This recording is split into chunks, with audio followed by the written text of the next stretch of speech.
Slowing down the pace of our lives is hard these days. You feel unproductive, you feel guilty, like you're wasting time.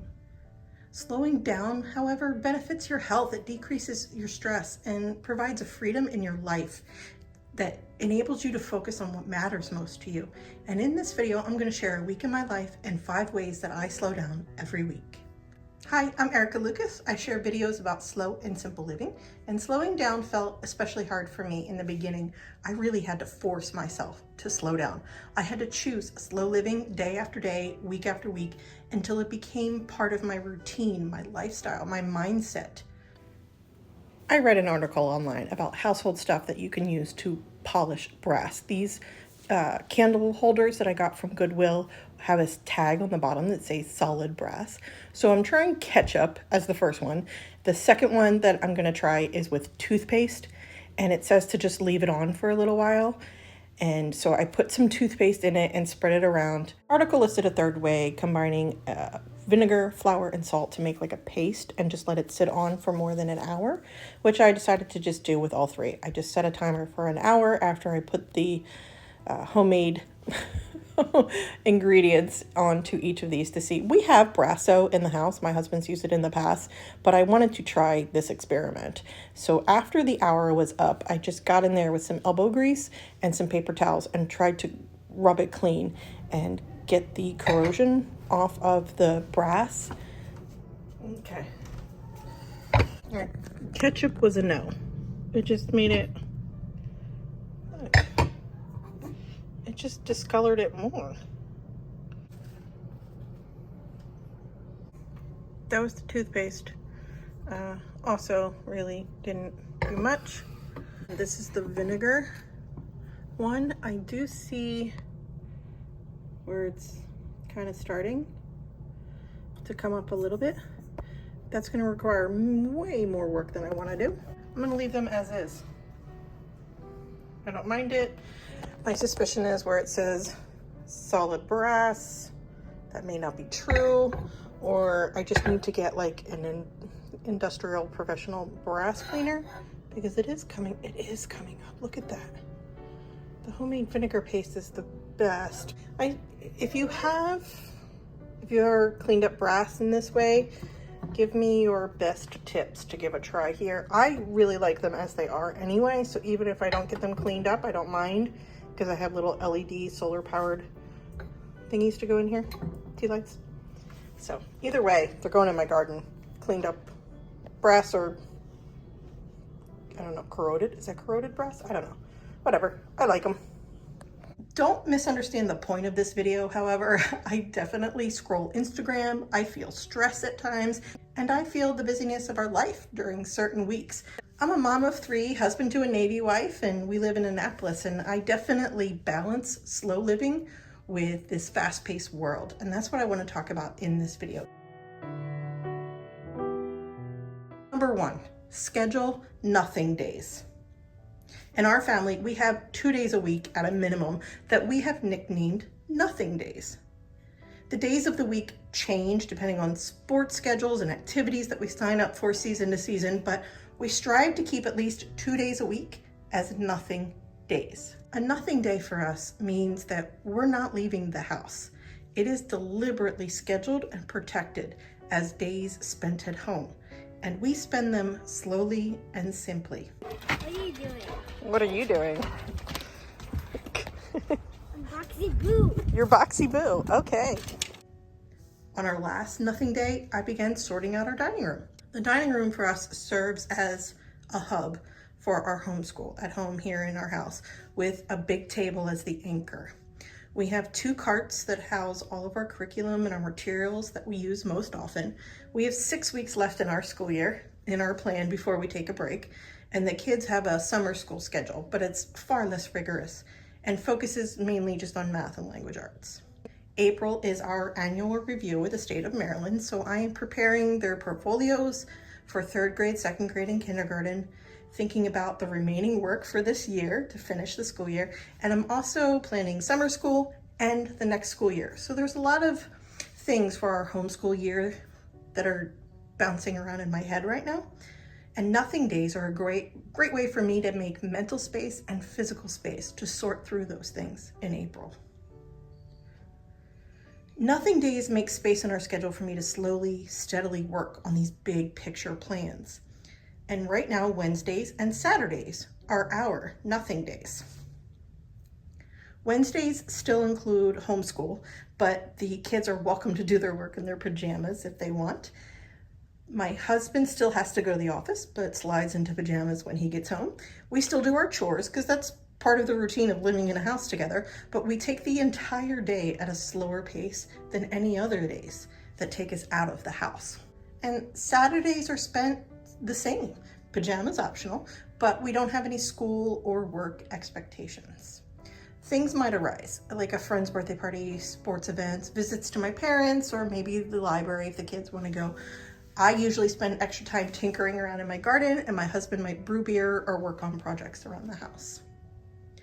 Most Wednesdays and Saturdays, I feel like I can really very slowly bake bread, make desserts on these nothing days because it's just this quiet, slow day at home. I can spend time in the kitchen without the pressure of leaving the house at any point. A favorite in our house right now is Nutella fudge. It's 1 jar of Nutella, 1 can of sweet condensed milk, chocolate chips, about a cup of chocolate chips, and a teaspoon of vanilla extract. It's just something for everybody to pick on our nothing days, and maybe an extra day too.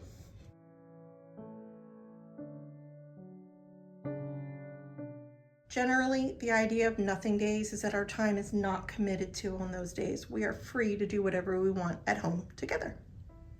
The other days of the week take us out of the house for karate lessons, gymnastics, swim class, doctors, dentists, church, homeschool co-ops.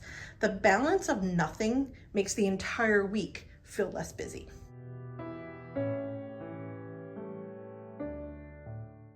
Number 2, we prioritize reading. We read inside, outside, and upside down. We have reading challenges with rewards going on right now. We go to the library every week. The kids have Kindles for reading only. We pick up audiobooks from the library for road trips. And when you're reading a book, your hands and your mind are occupied. It is hard to multitask when you're reading a book. We are forced to slow down our day and enjoy books, which leads to number 3. I avoid time sharing or multitasking. I'm not talking about a timeshare condo on the beach. We have curated a rhythm to our weekdays. 9 to 2 every day is carved out for school, Monday through Friday. Instrumental piano sets the atmosphere for learning. It's almost Pavlovian for us now. School includes our planned lessons in math, language arts, science, social studies, art, music, and health. I am 100% available to the kids during that 5-hour window. For school, we slowly go through those dedicated 5 hours with 2 blocks of schoolwork. We break it up with snacks, lunch, co-op the library, and playing outside. Before 9 a.m. is my time. I spend it editing videos, writing blog posts, reading the Bible, watching Netflix, enjoying uninterrupted hot coffee, spending time alone. Solitude is one of the ways that I recharge as a mom and a wife. And I have that morning time before anybody else in the house is awake. Well, my husband's gone to work by then, but I have that quietude of the house. And then from 2 to 3 o'clock is spent as free time on their devices, and it's an hour for me to do whatever I want. I might tinker around on the house, clean the house. I might just sit on the couch and watch TV. 3 to 6 o'clock is spent out back in our backyard or at sports, and then 6 to 9 is dinner and family time. These blocks of time are not meant or spent for multitasking. I don't write blogs where the kids are doing their schoolwork.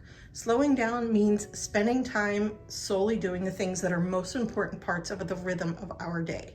I'm all for getting things done and the satisfaction of crossing things off a list.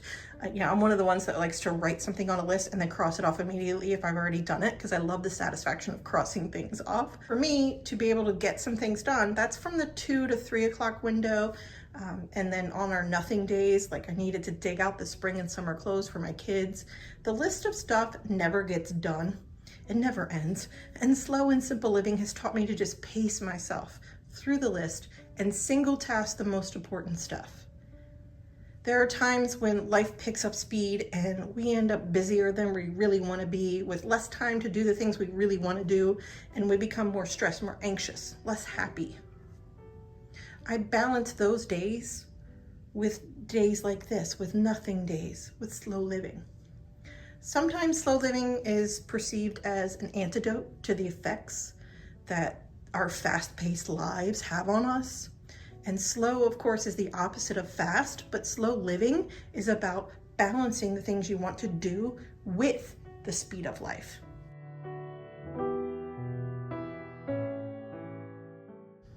Number 4, literally, physically slow down. I walk fast. I have always been a fast walker. And I used to ask my kids to hurry up as we rushed around places. I have learned to slow myself down to their walking speed and keep pace in step with my children. It takes a conscious, active decision for me to slow my pace to their pace. And it benefits me every single time to go at their speed. And number 5, change the noise. Noise is a definite trigger for me. I feel stressed and snappy when there's just too much noise. I can't hear or pull out any one sound when there's multiple sounds. The dog's barking, the kids are playing and screaming and yelling, the TV is on. That kind of noise creates an atmosphere that it's just really hard for me now. And I used to allow educational television shows while another kid sat with me at school. They would just take turns. But I had to change that noise. Now we don't turn on the TV till after 2 o'clock. They can watch a little TV before 9 a.m. if they're awake early. Otherwise, it just goes off for those 5 hours during the day for school. We do watch CNN 10 and YouTube videos about certain science topics and art videos, but we watch them on an old iPad we call the school iPad at the table. We don't watch them with the TV. That extra noise, I had to change the noise of the background of the television. And slowing down and embracing slow living is not about getting the same amount of things done at a slower pace. Rather, it's about finding balance and living better in our fast-paced world and identifying the things that you want most in your life and spending your time on those things. Thank you for sharing part of your day by watching this video with me today. And I want to share with you 15 ways that simple living has changed my life here in this video. And then I'll see you in the next video. Have a wonderful, wonderful day.